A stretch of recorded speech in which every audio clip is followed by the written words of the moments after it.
Merhaba arkadaşlar, örgü kanalıma hoş geldiniz. Tığ işi kolay model bir hırka yaptım. Bugün bunun anlatımını sizlerle paylaşmak istiyorum. Ben bugün hırka anlatımını 1-2 yaş arası çocuk için yapıyorum arkadaşlar. Ama siz bu hırkayı yeni doğan bebek için de yapabilirsiniz. 3, 4, 5, 6 her yaş çocuklar için yapabilirsiniz. Yetişkinler için de yapabilirsiniz. Kendiniz de yapıp kullanabilirsiniz arkadaşlar bu hırkaya. Hırka örgüsüne yakadan zincir yaparak başlıyoruz. İlk önce kol ve arka bölümlerinin örgüsüyle başlıyoruz. Ön bölümleri arttırmalar yaparak elde ediyoruz. Ben bugün 1-2 yaş için yapıyorum dedim arkadaşlar. Siz bu başlama sayısını daha az sayıda yaparsanız daha küçük çocuk için olur. Daha fazla sayıda başlarsanız ve kol ve arka bölümün örgülerini daha büyük çocuklarınız için olacaktır. 3 tane düğme ile bak birleştiriyorum burayı arkadaşlar. Bebeği giydirip çıkarması kolay çocuklara. Kolların görüntüsü de böyle. Ben bugün renkli bir iplik kullandım. Bak bu şekilde kendinden renkli bir iplik. Buralarda da içinde kullandığım iplikleri kullandım arkadaşlar. Bak. Aynı renk tonlarını yakalamaya çalıştım. Böyle yaptım.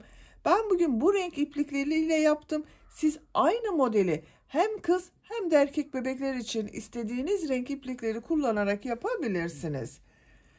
Bu hırka örgüsünde iplik olarak Alize Şeker'in Mini Colors markalı bir iplik. Bak bunu kullandım arkadaşlar. 100 gram iplikte 320 metre var. Ben bugün bu hırka örgüsünde 1,5 adet iplik kullandım bundan arkadaşlar. 2 adet ipliğe ihtiyacınız var. Renk numarasını soranlar için de 3429. Bu koyu mavi renk iplik olarak da Nako Lux Minnoş Baby ipliğini kullandım. Bu iplik üzerinde de 100 gram iplikte 340 metre var. Renk numarası da bak 10084. Tığ olarak 5 numara 3 milimetre tığ kullandım. Siz istediğim gibi istediğiniz marka iplik ve renkleri kullanabilirsiniz. Bazı arkadaşlar ipliğin markasını sorduğu için ben gösteriyorum arkadaşlar. Bunu kullanmak mecburiyetinde değilsiniz. İstediğiniz marka ve renkli iplikler ile yapabilirsiniz. 3 düğme kullandığımı zaten söyledim. Ölçülerini de size söylüyorum. Bugün yapacak olduğumuz hırkanın ölçüleri arkadaşlar. Kol altının buradan gövde genişliğini ölçüyorum. 28 santimetre. Yüksekliğini ölçüyorum kol altından. Gövde yükseklik 23 santimetre.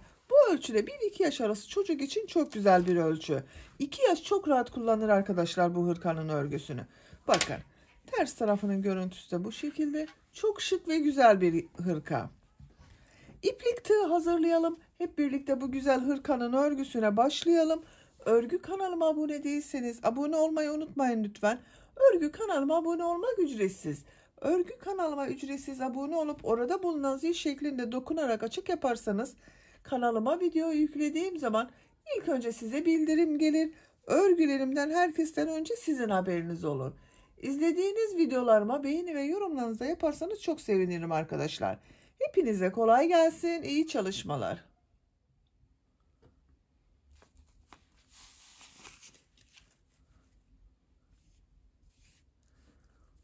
Örgüye yakadan zincir yaparak başlıyorum. Zincir yapabilmek için ilk ilmeği ben bu şekilde yapıyorum. Size nasıl kolay geliyorsa ilk ilmeği öyle yapabilirsiniz. Zincirleri yapmaya başlıyorum. Çok sıkı zincirler yapmıyorum. 55 zincir yapalım. 55 zinciri yaptım. Bakın çok sıkı zincir yapmadım arkadaşlar. Esnek bir zincir var. 55 zincirin kaç santimetre olduğunu ölçüyorum.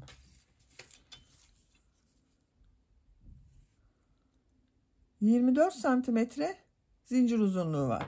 İnç olarak da ölçüyorum. 9,5 inç. Benim elimin sıklığına göre 24 santimetre için 55 zincir yaptım arkadaşlar. Sizin eliniz sıkıysa daha fazla zincir yapmanız gerekebilir. Bu 55 zincirin içinde arkadaşlar kısa gelebilir. Sadece kol ve arka bölümün sayıları var. Ön bölüm için 2 zincir yaptım ben. Bir ön bölüm için 1 zincir, diğer ön bölüm için de 1 zincir ayırıyorum. Ön bölümleri ön pattan arttırmalar yaparak elde ediyoruz. Bak, 1, 2, 3 ilmek atlıyorum. 4. ilmek içine bir trabzan yapıyorum. Burası ön bölüm bak. 1, 2 trabzan oldu. Bu 3 ilmek atladığımda bir trabzan. Bu sırada trabzanları yaparken yaka ayrımlarını belirleyeceğiz arkadaşlar. 2 zincir yapıyorum. Tığ üzerine iplik alıyorum. Bak, bu ilmek üzerine kol bölümü için ilk trabzanı yapıyorum. Kol bölümü için 14 trabzan yapıyorum. Bak, tekrar ediyorum. Bu bir ilmeğe 2 trabzan oldu. Ön bölüm burası. 1, 2, 2 defa da çıkardığım trabzanı yapıyorum. 3, 4, 5, 6,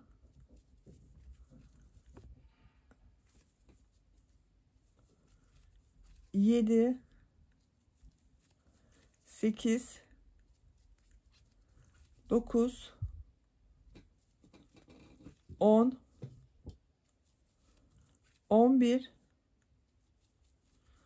12, 13, 14. Kol bölümü için buraya 14 trabzan yaptım. 2 zincir yapıyorum.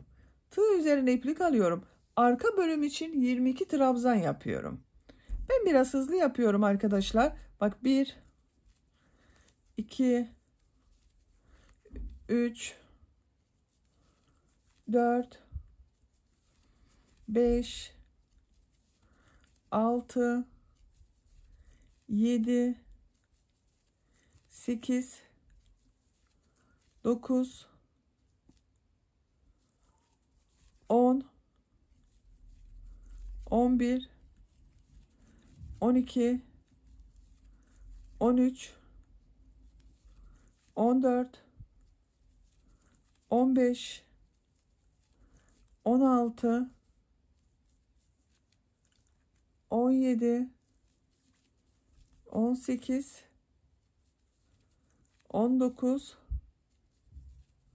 20, 21, 22.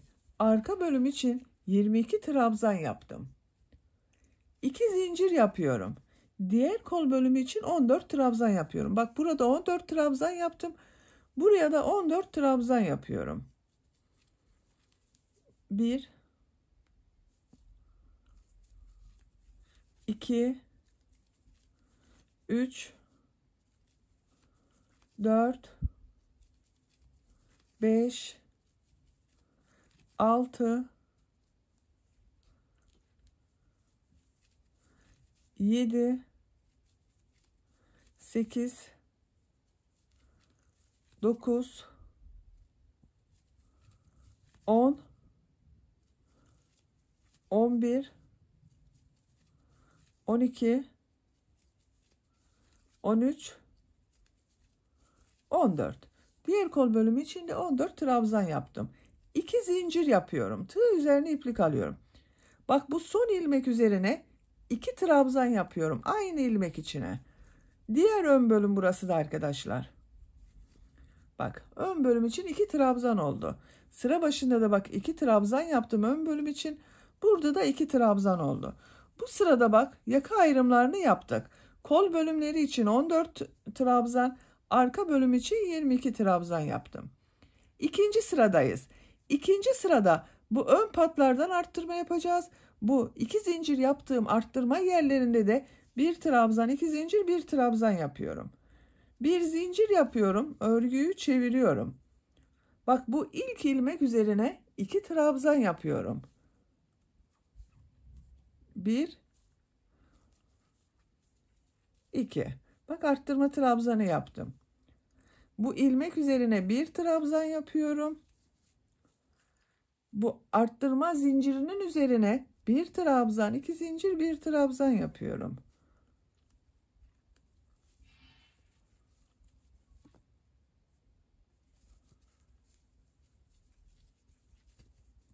Bak, bu arttırma yerine yaptığım trabzanın Birisi ön bölüm için oldu. 2 zincir yaptım. Kol bölümü için de bir trabzan oldu. Ön bölümde bak 1, 2, 3, 4 trabzan var arkadaşlar. Kol bölümünde bulunan ilmekler üzerine trabzan yaparak devam ediyorum.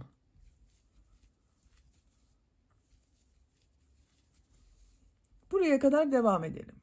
Kol bölümünde trabzanları yaparak bak arttırma yapacağım yere kadar tamamladım. Bu arttırma zincirinin üzerine bir trabzan, 2 zincir, bir trabzan yapıyorum.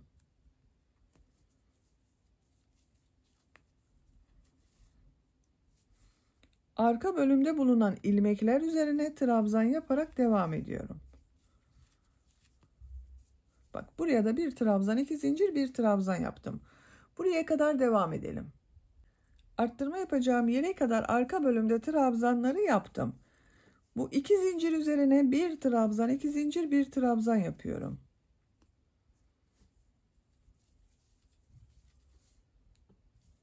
Diğer ilmeklere birer defa trabzan yapıyorum. Buraya kadar devam edelim. Arttırma yapacağım yere kadar trabzanları yaptım. Bu arttırma yerine bir trabzan, 2 zincir, bir trabzan yapıyorum.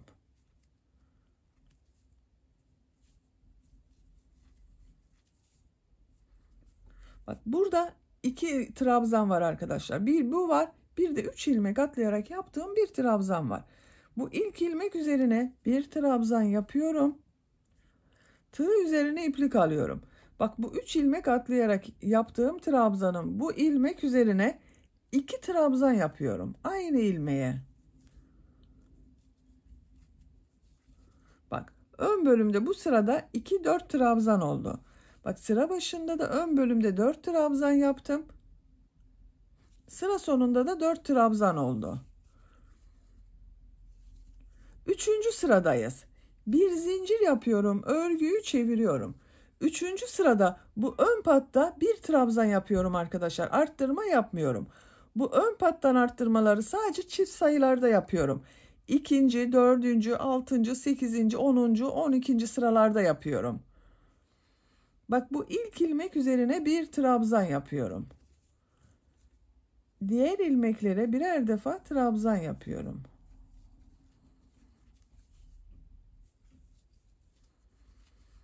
Bu sırada bu arttırma yerlerinde bak burada, burada ve burada 2 trabzan, 2 zincir, 2 trabzan yapıyoruz.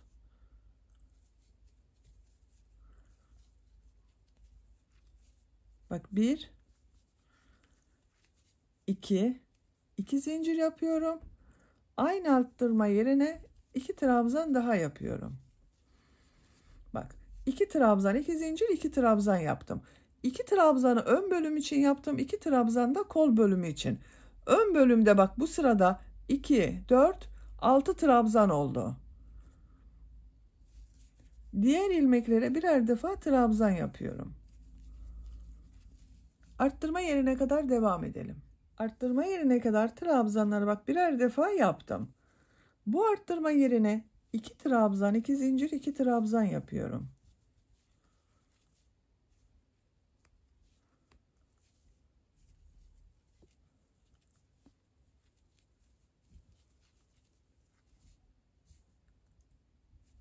Diğer ilmeklere birer defa trabzan yapıyorum. Bakın.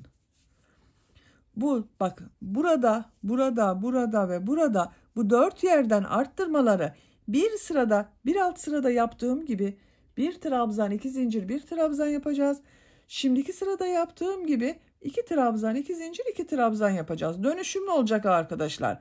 Bir sırada bir trabzan, 2 zincir, bir trabzan. İkinci sırada 2 trabzan, 2 zincir, 2 trabzan yapıyoruz. Bu ilmeklere birer defa trabzan yapalım. Burada ve burada arttırma yapacağız arkadaşlar. Yine buraya kadar devam edelim. Bak buraya kadar tamamladım arkadaşlar. Bu arttırma yerinde de 2 trabzan, 2 zincir, 2 trabzan yaptım. Buraya da 2 trabzan, 2 zincir, 2 trabzan yapıyorum.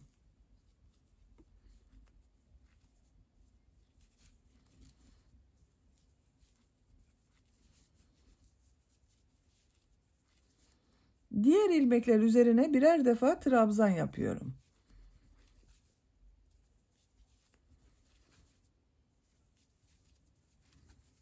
Bak bu sırada bu son ilmeğe bir trabzan yapıyorum. Önceki sırada 2 trabzan yaptım. Burada bir trabzan yaptım. 2, 4, 6 trabzan oldu ön bölümde. Bakın arkadaşlar, yakanın görüntüsü böyle görünüyor. Dördüncü sıradayız. Dördüncü sırada bu ön patlarda ikişer defa trabzan yapacağız, arttırma yapacağız. Bak buraya ve buraya birer trabzan fazladan yapıyorum. Bu arttırma yerlerinde de bir trabzan, 2 zincir, bir trabzan yapıyorum. Dördüncü sıra bak çift sayı, çift sayıda ön pattan arttırma yapıyorum. Bir zincir yapıyorum, örgüyü çeviriyorum. Bu ilk ilmek üzerine 2 trabzan yapıyorum. Diğer ilmeklere birer defa trabzan yapıyorum. Bak burada aynı ilmeğe 2 trabzan yaptım.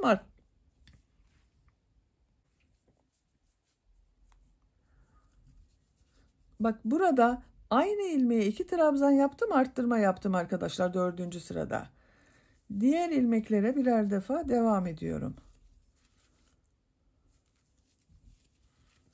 Bak bu arttırma yerine bir trabzan, 2 zincir, bir trabzan yapıyorum. Bak bir trabzan, 2 zincir, bir trabzan oldu. Diğer ilmeklere birer defa trabzan yapıyorum. Bu arttırma yerinde, bu arttırma yerinde, bu arttırma yerinde de bir trabzan, 2 zincir, bir trabzan yapacağız. Sıra sonuna kadar devam edelim.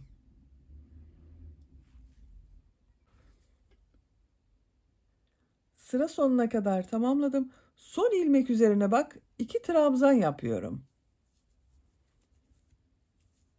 1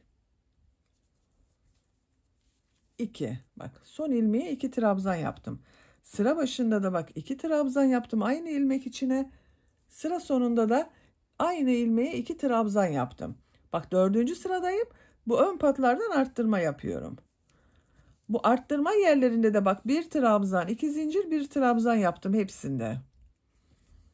5. sıradayım. 5. sırada bu ön pattan arttırma yapmıyorum. Bu arttırma yerlerinde 2 trabzan, 2 zincir, 2 trabzan yapıyorum. Bir zincir yapıyorum, örgüyü çeviriyorum. İlk ilmek üzerine trabzan yapıyorum. Bak bir trabzan yaptım. Diğer ilmekler üzerine birer defa trabzan yapıyorum.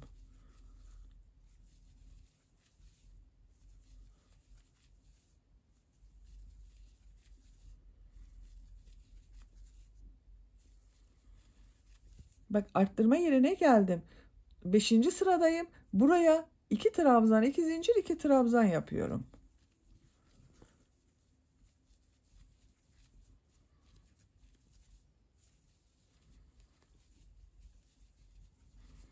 Bakın arkadaşlar. 2 trabzan, 2 zincir, 2 trabzan yaptım. Ön bölümde kaç trabzan olduğunu sayıyorum. Bak bu 5. sırada. 2, 4, 6, 8, 10 trabzan var ön bölümde. Diğer ilmeklere birer defa trabzan yapıyorum. İlmeklere birer defa trabzan yapalım. Bu arttırma yerinde, bu arttırma yerinde, bu arttırma yerinde 2 trabzan, 2 zincir yapalım. Sıra sonunda bir trabzan yapıyoruz. Zincir yapıp geriye dönelim. 6. sırada bu ön patta aynı ilmeğe bak arttırma yapıyoruz. 2 trabzan yapalım. Arttırma yerlerinde de bir trabzan, 2 zincir, bir trabzan yapalım. Bu şekilde dönüşümlü olarak yakanın örgüsü devam edecek. Bak şöyle katlayarak da göstermek istiyorum. Bakın arkadaşlar. Ön bölümler böyle. Bu ön bölümlerden bak tekrar ediyorum. Bu sıra başında ve sıra sonunda arttırmaları bir sırada yapıyoruz, bir sırada yapmıyoruz. Bu arttırma yerlerinde de 4 yerde bir sırada bir trabzan, 2 zincir, bir trabzan yapıyoruz. İkinci sırada 2 trabzan, 2 zincir, 2 trabzan. Bir sonraki sırada tekrar bir trabzan, 2 zincir, bir trabzan şeklinde. Yakanın örgüsünü bu şekilde düzenli arttırmalar yaparak yapacak olduğunuz çocuğun büyüklüğüne göre 10, 11, 12 sıra kadar tamamlayalım gelelim. yakanın örgüsünü arttırmalar yaparak 11 sıra olarak yaptım. Sayıyorum bak. 1, 2, 3, 4, 5, 6, 7, 8, 9, 10. 11 sıra trabzan sırası oldu. Santimetre olarak ölçüyorum. 10 santimetrede yükseklik var arkadaşlar. Benim yapacağım ölçü için bu 10 santimetrelik yaka yüksekliği yeterli. Siz biraz daha büyük olsun istiyorsanız 1 veya 2 sıra daha fazla devam edebilirsiniz bu arttırmalara. Arttırmaları bak, buralarda 4 yerde bir sırada 1 trabzan 2 zincir 1 trabzan yaptım. İkinci sırada 2 trabzan 2 zincir 2 trabzan yaptım. Bu ön patlardan arttırmaları da tek sayı olan sıralarda arttırma yapmadım. Çift sayı olan sıralarda birer trabzan arttırması yaptım bu ön patlarda. Görüntü olarak böyle oldu. Bak 11. sırada arttırma yapmadım. Şimdi 12. sıradayız. Burada arttırma yapacağız. Bu sıradan itibaren kol bölümünde gövde bölümünden ayırıyorum. 12. sıradayım. Bir zincir yapıyorum. Örgüyü çeviriyorum. Tığ üzerine iplik alıyorum. Bu ilk ilmek üzerine 2 trabzan yapıyorum. Bak ön patta arttırma yapıyorum.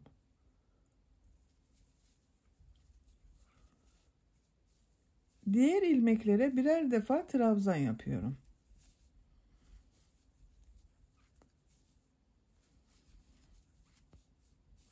Arttırma yerine kadar devam edelim. Ön bölümde trabzan yaparak bak arttırma yapacağım yere kadar tamamladım. Burada kaç trabzan olduğunda sayıyorum arkadaşlar. Bakın bazı arkadaşlar soruyorsunuz bunu. 2, 4, 6, 8, 10, 12, 14, 16, 18, 20, 22, 23 trabzan var arttırma olarak. Bak bu arttırma ile birlikte 23 trabzan var. Bu arttırma yerine ön bölüm için 1 trabzan yapıyorum. Kol altı için 3 zincir yapıyorum. Bak çok sıkı zincir yapmadım. Tığ üzerine iplik alıyorum. Kolda bulunan bütün ilmekleri atlıyorum. Bak kol ile arka bölümü ayıran arttırma yerine 1 trabzan yapıyorum. Diğer ilmeklere birer defa trabzan yapıyorum. Bak kol altında 3 zincir yaptım. Ön ve arka bölümü birleştirdim. Buraya kadar devam edelim. Arttırma yapacağım yere kadar bak arka bölümde trabzanları yaptım. Bu arttırma yerine arka bölüm için 1 trabzan yapıyorum. Kol altı için 3 zincir yapıyorum. Tığ üzerine iplik alıyorum. Kolda bulunan bütün ilmekleri atlıyorum. Ön bölüm için bu arttırma yerine 1 trabzan yapıyorum. Diğer ilmeklere birer defa trabzan yapıyorum. Bak diğer kol altında buraya yaptım arkadaşlar. Sıra sonuna kadar devam edelim. Bak bu sıra sonunda aynı ilmeğe 2 trabzan yapacağız. Unutmayalım.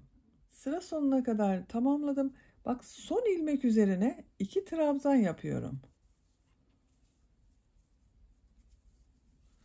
12. sıradayız. Arttırma sırası yaptığımız sıradayız arkadaşlar. Bakın bu sırada kol bölümünü gövde bölümünden ayırdık. Artık örgüye bu gövdenin örgüsüyle devam ediyorum. Bir zincir yapıyorum. Örgüyü çeviriyorum. İlk ilmek üzerine trabzan yapıyorum. Bak 13. sıradayım. Bu sırada arttırma yapmıyorum bu ön patta. Bu ön patta arttırmaları birkaç sıra daha devam edeceğiz arkadaşlar. Bak diğer ilmeklere de birer defa trabzan yapıyorum. Buraya kadar devam edelim. Trabzanlar yaparak zincir yaptığım yere kadar tamamladım. Bak görüntüsü böyle arkadaşlar. Buraya 3 zincir yaptım. Bak ilk zincir üzerine 1 trabzan yapıyorum. Tığ üzerine iplik alıyorum. İkinci zincir üzerine 2 trabzan yapıyorum. Biraz kol altı rahat olsun istiyorum. Onun için bak burada bir arttırma yaptım. Üçüncü zincir üzerine yine 1 trabzan yapıyorum. Siz biraz geniş olsun derseniz bu 3 zincir üzerine de 2'şer defa trabzan yapabilirsiniz. Diğer ilmeklere birer defa trabzan yapıyorum. Buraya kadar devam edelim. Diğer kol altına kadar bak trabzanları yaptım. Bu kol altında da bak 3 zincir var. İlk zincir üzerine bir trabzan yapıyorum. İkinci zincir üzerine 2 trabzan yapıyorum.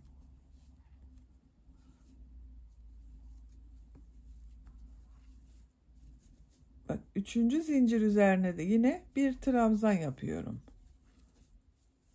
Diğer ilmeklere birer defa trabzan yapıyorum.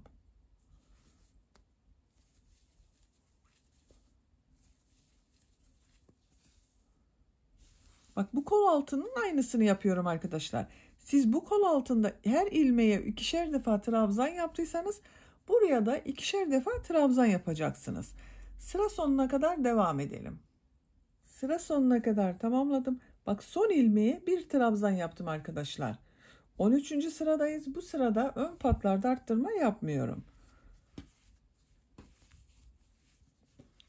Bak bu şekilde oldu. Kol altlarının görüntüsü de böyle. 14. sıradayım. Bir zincir yapıyorum, örgüyü çeviriyorum.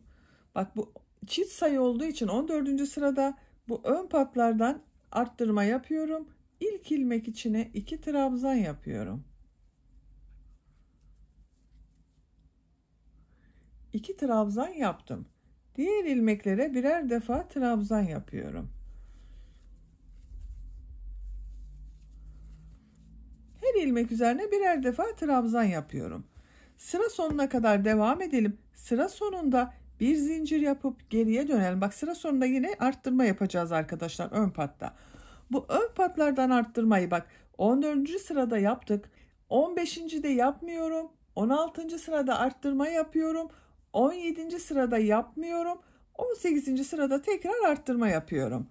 Bu şekilde 18. sıraya kadar devam edelim. 18. sıraya kadar tamamladım. Bak 18. sırada bu sıra sonunda ve sıra başında bir ilmeğe ikişer defa trabzan yaptım. Ön patlardan arttırmaları bu sırada bitiriyorum. Bakın arkadaşlar başlangıçtan sayalım. 1, 2, 4, 6, 8, 10, 12, 14, 16, 18. 18 sıra olasıya kadar ön patlardan bir sırada arttırma yaptım, bir sırada arttırma yapmadım. Bu sıradan itibaren arttırmaları bitiriyorum artık. Bir zincir yapıyorum, örgüyü çeviriyorum. İlk ilmek üzerine trabzan yapıyorum. Diğer ilmeklere trabzan yaparak devam ediyorum. Bakın artık ön patlardan arttırma yapmayacağız. Bu ön patların örgüsünü düz yaparak gövdenin örgüsünü yapacağımız çocuğun büyüklüğüne göre tamamlayalım. Gövde bölümünün örgüsünü bak ben işaret yaptım arkadaşlar. Buraya kadar yakada bir sırada arttırma yaptım, bir sırada arttırma yapmadım. Buradan itibaren düz devam ettim. Kaç sıra düz yaptığımı sayıyorum bak. 2, 4, 6, 8, 10, 12, 14, 15 sıra düz yaptım. Kol altından itibaren kaç sıra yaptığımı sayıyorum. Bak 1, 2, 3, 4, 5, 6, 7, 8, 9, 10, 11, 12, 13, 14, 15, 16, 17, 18, 19, 20 sıra. Kol altından itibaren 20 sıra trabzan sırası yaptım. Bu ipliği burada kesiyorum. Siz biraz daha uzun olsun isterseniz 1 veya 2 sıra devam edebilirsiniz. Bak diğer taraftan bu uçtan başlıyorum. Ön patta veya bu yakanın çevresinde bir sıra sık iğne yapıyorum. Buradan bir ilmek yapıyorum. Bir zincir yaptım, sağlamlaştırdım. İlk ilmek içine sık iğne yapıyorum. Bak bu trabzan sıralarına ben her sıraya 2 sık iğne yapıyorum. Tam denk geliyor arkadaşlar. Siz elinizin sıklığına göre bazılarında birer sık iğne yapabilirsiniz.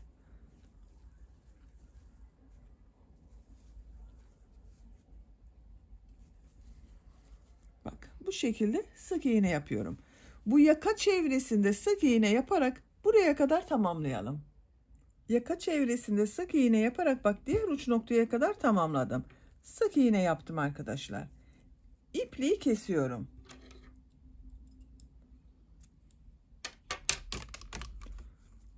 Ben ebruri renkli iplik kullandım. Bu yaka çevresinde ve bu etek ucunda bu renk bir iplik kullanmak istiyorum arkadaşlar. Siz tek renk yapıyorsanız ipliği kesmeden buradan devam edebilirsiniz. Ben bu renk iplik ile başlıyorum. Bak, bu ipliği kestiğim ilmekten bu renk iplik ile ilmek yapıyorum. Dediğim gibi siz aynı renk ile devam edeceksiniz. Bu ipliği kesmeden devam edebilirsiniz. Zincir yaptım, sağlamlaştırdım. 2 zincir yapıyorum. Bak, bu ilk ilmek üzerine trabzan yapıyorum. Trabzan sırası yapıyoruz. Bir sonraki sırada da bir düz bir ters boşluklardan alarak trabzan yapacağız.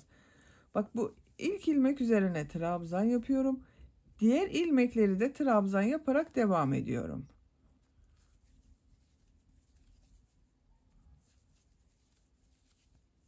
Bu şekilde. Her ilmeğe birer defa trabzan yapıyorum. Sıra sonuna kadar devam edelim.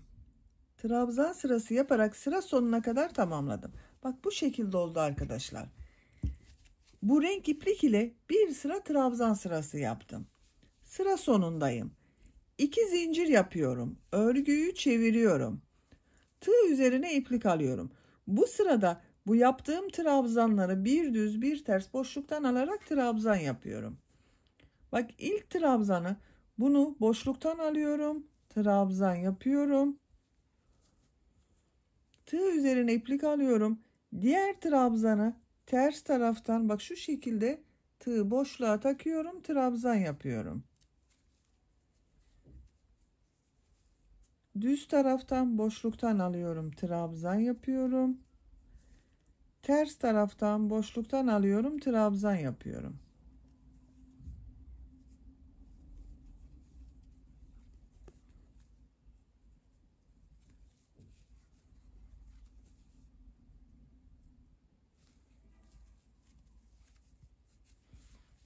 Düz tarafın görüntüsü böyle. Sıra sonuna kadar bir düz bir ters boşluktan alıp trabzan yaparak devam edelim. Trabzanları bir düz bir ters boşluktan aldım. Trabzan yaptım. Bak, sıra sonuna kadar tamamladım. Sıra sonunda bir trabzan kaldı. 2 zincir yaparak yaptığım bir trabzan, bak bu. Tığ üzerine iplik alıyorum. Bu boşluğa tığ takıyorum. Trabzan yapıyorum. Bakın arkadaşlar. Bu sırada trabzanları bir düz bir ters boşluktan aldık. Trabzan yaptık. 2 zincir yapıyorum. Örgüyü çeviriyorum. Bu sırada bu yaptığım trabzanları nasıl görüyorsam o şekilde boşluktan alarak trabzan yapıyorum. İlk trabzan bak ters tarafta görünüyor. Ters taraftan boşluktan alıyorum, trabzan yapıyorum. Düz tarafta görünüyor. Bak, düz taraftan boşluktan alıyorum, trabzan yapıyorum.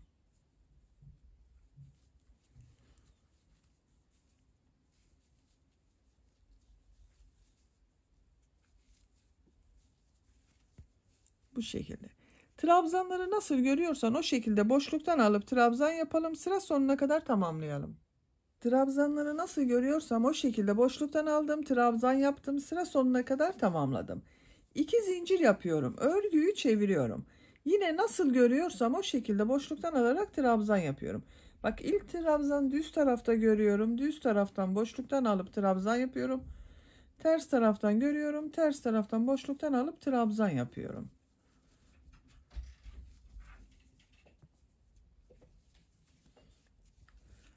Arkadaşlar, burası tercihinize göre. Bak, bu 3 sırada da bitirebilirsiniz. Bak, 1, 2, 3 sıra görünüyor. Burada da bitirebilirsiniz. Şimdiki yaptığım gibi 4 sıra yapabilirsiniz. 5 sıra yapabilirsiniz. Bu şekilde bu bir düz bir ters örgüleri sıra sonuna kadar devam edelim. Tercihinize göre bir sıra daha devam edebilirsiniz. Tamamlayalım, gelelim. 5 sıra olarak yaptım. Sayıyorum bak. 1, 2, 3, 4, 5. Birinci sırada trabzan sırası yaptım. İkinci sırada bir düz bir ters boşluktan aldım. Trabzan yaptım. 3, 4 ve 5. sırada da nasıl görüyorsam o şekilde boşluktan alarak trabzan yaptım. Bak, görüntü olarak böyle oldu arkadaşlar. Siz isterseniz burayı 4 sıra yapabilirsiniz veya 6 sıra yapabilirsiniz. Burası tercihe göre değişir arkadaşlar. Şimdi yakanın çevresinde de burada yaptığım gibi bir düz bir ters örgüler yapıyorum. 2 zincir yapıyorum. Tığ üzerine iplik alıyorum. Bu ilk ilmek üzerine trabzan yapıyorum. İlk sırada trabzan sırası yapıyorum. Bak, her sıraya 2 trabzan olacak şekilde yapıyorum burayı arkadaşlar.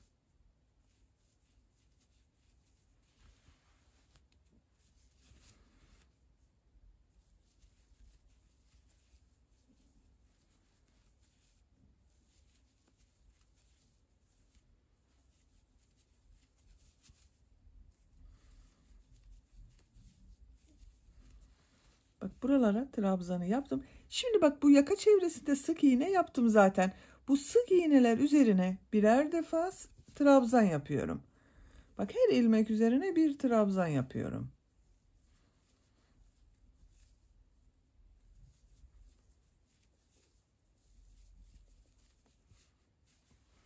Yaka çevresinde trabzan yaparak buraya kadar devam edelim.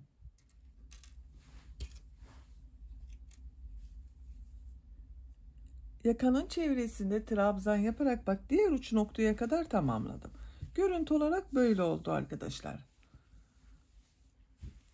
Diğer uç noktada da bak, bu trabzan sıralarına ikişer defa trabzan yaptım. Şimdiki sırada bir düz bir ters boşluktan alarak trabzan yapacağız bu trabzanlara. Bu trabzan sırasını yaparken buraya da 3 tane düğme iliği yapıyorum arkadaşlar. Erkek bebek için bazı arkadaşlar sol tarafa yapmayı tercih ediyor bu düğme iliğini. Eğer siz sol tarafa yapmak istiyorsanız düğme iliği için olan yerleri buraya işaret yapabilirsiniz. Ben bugün diğer tarafta gösteriyorum. Bak, buraya düğme iliği için işaret yerlerini yapalım bak. İlk düğme iliğini buraya, düz yaptığım yere bak, düz yapmaya başladığım, arttırmayı bitirdiğim yere yapıyorum. Bak, burada arttırmayı bitirdim. Buraya işaret yapıyorum. Diğer düğme iliğini şuraya bak. Bu örgüye başladığım buraya yapıyorum. Üçüncü düğme iliğinde tam ortaya arkadaşlar. Şu şekilde işaret yapabilirsiniz. İkisinin ortası. Bak, ben buraya işaret yaptım. Dediğim gibi siz sol tarafa yapmayı tercih ederseniz bu işaretleri bu taraftan yapabilirsiniz. 2 zincir yapıyorum. Örgüyü çeviriyorum. Bir düz bir ters boşluktan alarak trabzan yapıyorum. Tığ üzerine iplik alıyorum. Bu ilk trabzanı bak, düz taraftan boşluktan alıyorum, trabzan yapıyorum. Ters taraftan boşluktan alıyorum, trabzan yapıyorum.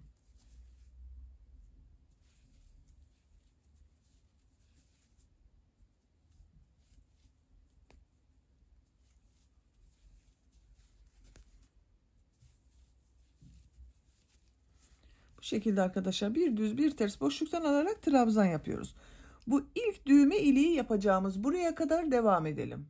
İlk düğme iliği işareti yaptığım yere kadar bak, bir düz bir ters örgüler yaparak tamamladım. Buraya düğme iliği yapıyorum. Düğme iliği için bir zincir yapıyorum. Tığ üzerine iplik alıyorum. Bak, en son ters taraftan boşluktan aldım, trabzan yaptım. Bu işaret yaptığım trabzanı atlıyorum. Diğer trabzanı ters taraftan boşluktan alarak trabzan yapıyorum. Bak, yine düzeni bozmuyorum arkadaşlar. Bu atlama yaptığımda düz taraftan yaptığım trabzan olacaktı. Bir düz bir ters boşluktan alarak devam ediyorum. Diğer düğme iliğine kadar devam ediyorum. Bak, ilk düğme iliğini buraya yaptım. Bu iki düğme iliği arasında arkadaşlar eşit sayıda olmasına dikkat edin. Bak, burasıyla burası eşit olsun.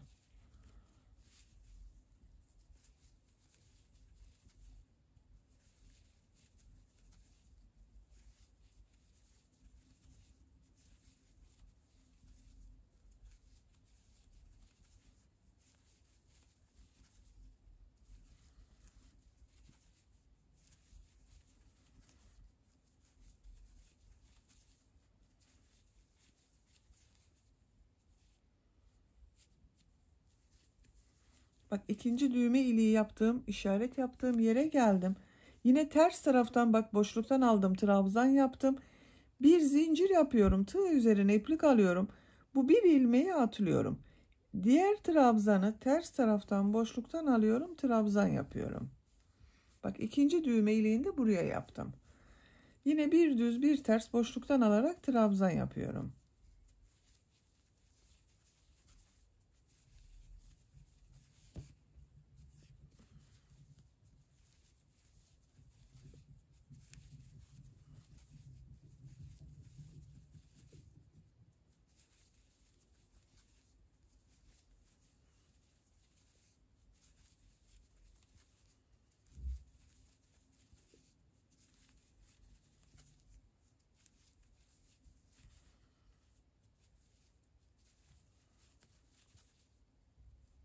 Bak üçüncü düğme iliği için işaret yaptığım ilmeğe geldim. Bir zincir yapıyorum. Bir ilmek atlıyorum. Diğer ilmeği ters taraftan boşluktan alıyorum. Trabzan yapıyorum.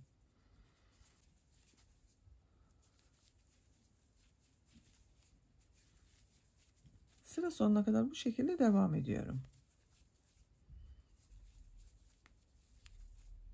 Bak son ilmeği boşluğa tığ takıyorum. Trabzan yapıyorum. Bakın arkadaşlar. İkinci sırada bir düz bir ters boşluktan aldım. Trabzan yaptım. 3 yerde düğme iliği için bak düğme ilikleri yaptım. 1, 2, 3 oldu. Aradaki boşlukları sayalım. Bak şu düz yaptıklarımı sayıyorum. 1, 2, 3, 4, 5, 6, 7, 8. Bak 1, 2, 3, 4, 5, 6, 7, 8. Eşit oldu gördüğünüz gibi. Sıra sonunda 2 zincir yapıyorum. Örgüyü çeviriyorum. Bu sırada bu trabzanları nasıl görüyorsam o şekilde boşluktan alarak trabzan yapıyorum. İlk trabzan bak ters tarafta görünüyor. Ters taraftan boşluktan alıyorum, trabzan yapıyorum. Düz tarafta görüyorum. Düz taraftan boşluktan alarak trabzan yapıyorum.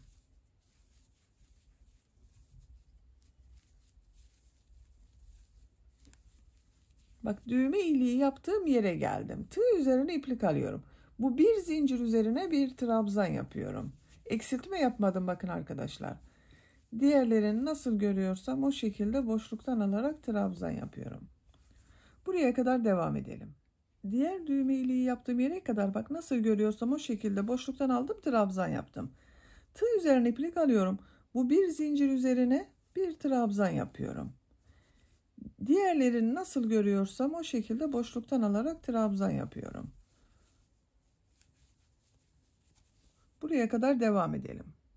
Diğer düğme iliği yaptığım yere kadar yine bak nasıl görüyorsam o şekilde boşluktan aldım, trabzan yaptım. Tığ üzerine iplik alıyorum. Bir zincir üzerine bir trabzan yapıyorum. Diğerlerini nasıl görüyorsam o şekilde boşluktan alarak trabzan yapıyorum. Bakın arkadaşlar bu şekilde oldu. Bu trabzanları nasıl görüyorsan o şekilde boşluktan alıp trabzan yapalım. Sıra sonuna kadar tamamlayalım. Trabzanları nasıl görüyorsam o şekilde boşluktan aldım. Bak diğer uç noktaya kadar tamamladım. İpliği burada kesiyorum.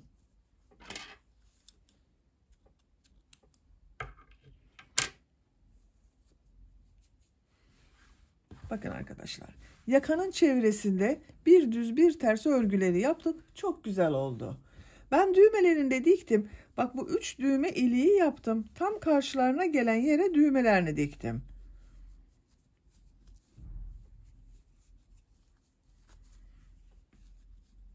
Bu şekilde bakın. Kolun örgüsünün birisinde yaptım ben. Diğer kolun örgüsünü sizinle birlikte yapalım. Her iki kolun örgüsü aynı oluyor.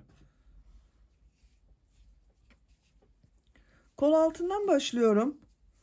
Kol altında bak 3 zincir yaptım buraya. Ortada bulunan ilmeğe iplik bağlıyorum.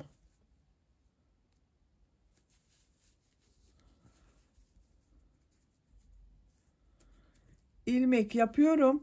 Örgünün gelişine bakıyorum. Bak bu şekilde devam etmem gerekiyor arkadaşlar.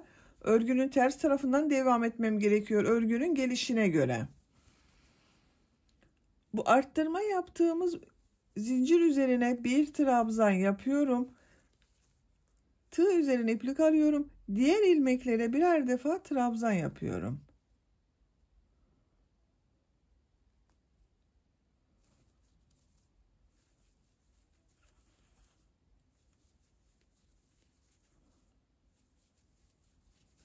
Sıra sonuna kadar devam edelim. Sıra sonuna kadar tamamladım. Sıra sonunda bak bu arttırma yerine bir trabzan daha yapıyorum. Bu son yaptığım ilmeği ilk yaptığım bu ilmek ile ilmek kaydırma yaparak birleştiriyorum. Bakın arkadaşlar. Bu gövde bölümü gibi buranın devamı oldu. 2 zincir yapıyorum. Örgüyü çeviriyorum. Kol örgüsünde de gövde bölümünde yaptığımız gibi her sırada örgüyü çevirerek örüyorum arkadaşlar. Siz düz de devam edebilirsiniz. Düz devam ederseniz kol örgüsüyle bu gövde örgüsü arasında görüntü farklılığı oluşur. Onu önlemek için kol örgüsünde ben dönerek örüyorum. İlk ilmek üzerine trabzan yapıyorum. Diğer ilmeklere de trabzan yapıyorum. Sıra sonuna kadar devam edelim. Sıra sonuna kadar tamamladım. Bak son ilmek üzerine de trabzan yaptım. Bu son ilmek ile ilk yaptığım bu ilmeği bak 2 zincir yaparak burada bir ilmek yaptım. İlmek kaydırma yaparak birleştiriyorum. Bakın birleşim yerinin görüntüsü böyle arkadaşlar. 2 zincir yapıyorum. Örgüyü çeviriyorum. Bak dönerek örüyorum arkadaşlar. İlk ilmek üzerine bak şu ilmek üzerine yapıyorum. Bu 2 zincir, 2 zincirin üzerinden devam ediyor. Trabzan yapıyorum. Diğer ilmekleri de trabzan yaparak devam ediyorum. Sıra sonuna kadar devam edelim. Sıra sonunda ilmek kaydırma yapalım, birleştirelim, örgüyü çevirelim. Bu şekilde kol örgüsü devam edecek. Bu sayı ile devam ediyorum. Ben buralarda eksiltme yapmıyorum arkadaşlar. Sadece bu kol ucunda bak bir düz bir ters örgü yaparken burada eksiltme yapıyorum. Kolun örgüsünü gövde bölümüyle aynı sıra yapabilirsiniz veya bir iki sıra eksik yapabilirsiniz.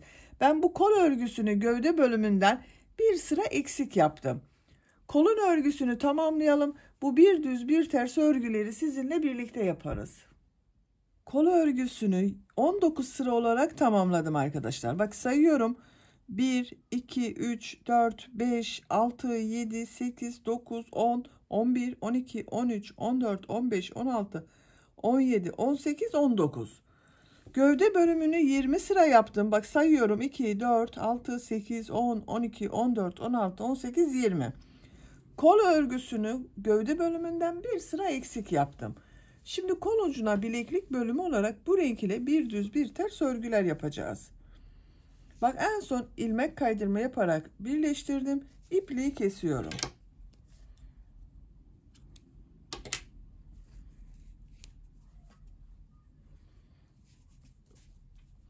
Bu ilmekten bu renk ile bir iplik yapıyorum. Bak ilmek yaptım. 2 zincir yapıyorum. Trabzan sırası yapıyorum. Bir sıra trabzan yapıyorum. Her ilmek üzerine bir trabzan yapıyorum. Sıra sonuna kadar devam edelim. Trabzan sırası yaparak sıra sonuna kadar tamamladım. Son ilmek ile ilk ilmeği ilmek kaydırma yaparak sırayı birleştiriyorum. Bakın bir sıra trabzan sırası yaptım. Bu sırada bu trabzanları bir düz bir ters boşluktan alarak trabzan yapacağız. 2 zincir yapıyorum. Bak bu ilk trabzanı düz taraftan boşluktan alıyorum. Trabzan yapıyorum. Diğer trabzanı ters taraftan boşluktan alıyorum. Trabzan yapıyorum. Düz taraftan boşluktan alıyorum. Trabzan yapıyorum. Bileklik bölümünün biraz daha sıkı olması için arada kesmeler yaptım ben arkadaşlar. Bu sırada bu kesmeleri yapacağız. Siz isterseniz bu sayı ile bir düz bir ters boşluktan alarak trabzan yapmaya devam edebilirsiniz. Bak bu iki trabzanı ters taraftan bak 1 2 boşluktan alıyorum. Trabzan yapıyorum. Bu trabzanı bak, bir tane düz taraftan boşluktan alıyorum, trabzan yapıyorum. Ters taraftan boşluktan alıyorum, trabzan yapıyorum. Bak, bir taneyi tek yaptım. Bunu diğerini çift yapacağız. Düz taraftan boşluktan alıyorum, trabzan yapıyorum. Bak, bunu çift alıyorum. Bir, iki trabzanı birlikte alarak ters taraftan boşluktan alıp trabzan yapıyorum.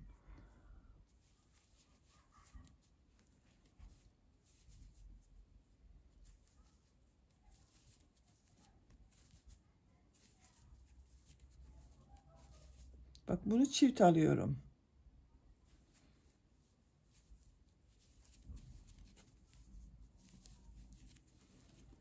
Bu kesmeler tercihinize göre daha az veya daha çok olabilir arkadaşlar.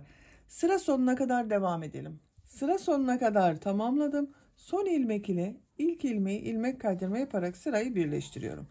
Bakın, bu sırada trabzanları bir düz bir ters boşluktan aldım, trabzan yaptım. Aralarda kesmeler yaptım bakın arkadaşlar. 2 zincir yapıyorum. Bu sırada bu yaptığım trabzanları nasıl görüyorsam o şekilde boşluktan alarak trabzan yapıyorum. Bak, düz tarafta görüyorum. Düz taraftan boşluktan alıyorum, trabzan yapıyorum. Ters tarafta görüyorum. Ters taraftan boşluktan alıyorum, trabzan yapıyorum. Kesme yapmıyorum bu sırada. İlk sırada yaptık kesmeyi.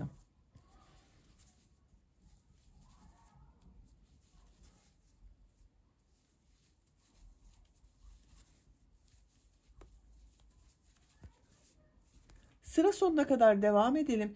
İlmek kaydırma yapalım, birleştirelim. Bir sonraki sıraya başlayalım. Ben bu kol ucunu bak 1, 2, 3, 4 sıra yaptım.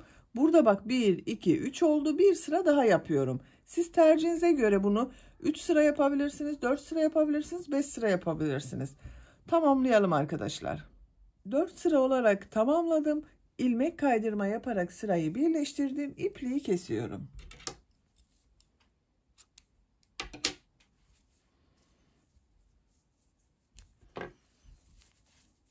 Bakın arkadaşlar, 1, 2, 3, 4 sıra oldu. Böylece hırkanın örgüsünü tamamladım. Bakın, çok güzel ve çok şık oldu. Arka görüntüsü bu şekilde. Kolları da bakın böyle oldu. Diğer kolun örgüsüne siz bu kolu başladığımız gibi başlayıp aynı sayılarda aynı şekilde yapabilirsiniz. Hırkanın bitmiş olarak ölçülerini söylüyorum.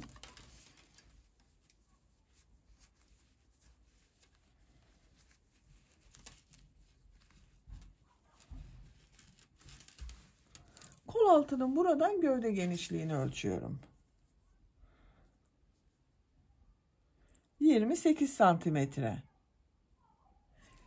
Yüksekliğini ölçüyorum. Kol altından gövde yüksekliğini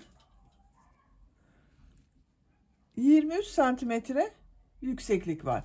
Bu da 1-2 yaş arası çocuk için çok güzel oldu. 2 yaş çocuk çok rahat kullanır arkadaşlar bu hırkanın örgüsünü. Beni dinlediğiniz ve izlediğiniz için hepinize çok teşekkür ederim. Örgü kanalıma abone değilseniz abone olmayı unutmayın lütfen. Örgü kanalıma abone olmak ücretsiz. Örgü kanalıma ücretsiz abone olup orada bulunan zil şeklinde dokunarak açık yaparsanız kanalıma video yüklediğim zaman ilk önce size bildirim gelir. Örgülerimden herkesten önce sizin haberiniz olur. İzlediğiniz videolarıma beğeni ve yorumlarınızı da yaparsanız çok sevinirim arkadaşlar. Sizlerle yeni örgülerde görüşmek dileğiyle. Hoşça kalın, sevgiyle kalın.